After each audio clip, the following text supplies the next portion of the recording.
UPI payments and GST. GST implications on UPI payments. A case study of a panipuri vendor receiving GST notice. Hello, a very warm good morning to all of you.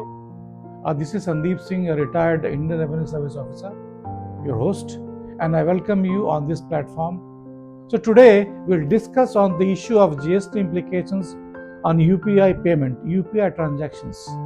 So let's just dive in. Digital payments, including Unified Payment Interface or UPI as we call it, have revolutionized India's digital economy, bringing small businesses into the digital fold. However, a recent case where a panipuri vendor in Tamil Nadu received a GST notice based on his UPI transactions has raised concerns about the implications for small businesses and digital payments in India. So let's delve into the legal aspects, the GST provisions involved, and the broader impact. So what exactly the case is here? A panipuri vendor received a GST notice because the UPI transactions reflected a turnover exceeding the GST registration threshold of 20 lakhs, which is 10 lakhs in some special category states. So the GST department flagged these vendors' digital transactions as potential taxable income, leading to scrutiny. So what are the relevant GST provisions? First is a GST registration. Section 22 of the CGST Act 2017 deals with it. So businesses with aggregate turnover exceeding rupees 20 lakhs, which as I said earlier, 10 lakhs for some specific states, are required to register themselves under GST and obtain a GST registration number. Second is aggregate turnover includes all taxable supplies, exempt supplies, exports, and interstate supplies. What are the exemptions for small businesses? So businesses with a turnover below the threshold limit are not liable for GST. However, crossing that threshold limit through recorded digital transactions, it mandates registration. Third is input tax credit ITC compliance. Section 16 of the CGST Act 2017. So all the registered businesses can claim ITC on inputs, but they must comply with the proper invoicing and reporting requirements. Then comes cash versus digital payments. So GST liability does not distinguish between cash payments and digital payments. All income contributing to the aggregate turnover is taxable. So what are the implications for small businesses like a chai vendor, panipuri vendor? So what are the implications of them, what they are supposed to do? First is transparency and taxability. UPI transactions create a digital trail, making even small vendors subject to scrutiny because everything is recorded there. There will be a big trail. So for businesses unknowingly exceeding the threshold limit, this could lead to scrutiny, notices, penalties, and compliance burdens. For example, a chai vendor accepting UPI transactions annually, 22 lakh annually, must register for GST. They must file returns and pay the applicable taxes. Compliance challenges. Small businesses often lack the infrastructure to maintain proper accounts, leading to unintentional non-compliance. Example, a tailor in a small town, unaware of the GST laws, may not account for UPI-based turnover, risking notices and penalties. So impact on digital payments.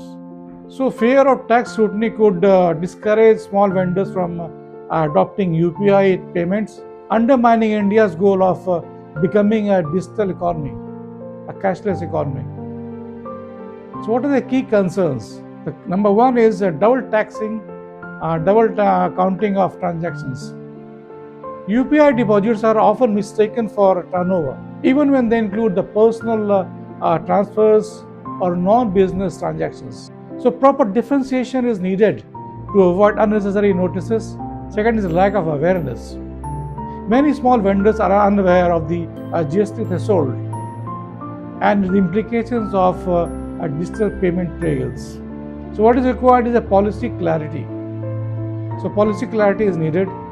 Clear guidelines must be issued to prevent overreach and encouraging the digital payments adoption without penalizing the small vendors. So what are the recommendations for small vendors? What they should do to avoid such unpleasant situations? The first is they must maintain records. Second, keep detailed accounts of business versus personal transactions clearly visible. And they should use separate UPI IDs for business payments. Next is they should monitor their turnover. Regularly calculate aggregate turnover to ensure compliance with GST thresholds. They must seek professional help. Consult a tax professional for guidance on GST compliance. So now let us also see the impact on digital payments in India. The Panipuri case highlights the need for a balanced approach to digital payment monitoring. Over-regulation could lead to, it could discourage adoption, especially among small businesses, and they may not opt for these UPI payments, undermining the government's Digital India mission. It becomes contrary to the India's Digital India mission. So policymakers should consider raising the GST threshold or simplifying compliance for micro enterprises to boost digital payments without overburdening them, the small vendors. A clarity should be given. So the GST notice to panipuri vendor underscores the evolving dynamics of digital payments in India and taxation in India.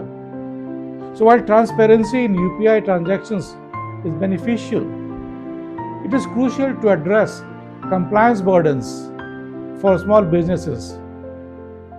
So a nuanced approach combining awareness programs and simplified tax rules can ensure the growth of digital payments without hindering India's small business ecosystem. So clear-cut guidelines should be given so that people are not discouraged from going in for UPI payments for fear of getting a notice from GST department. So that's all in this particular video. If you like the video, please hit the like button.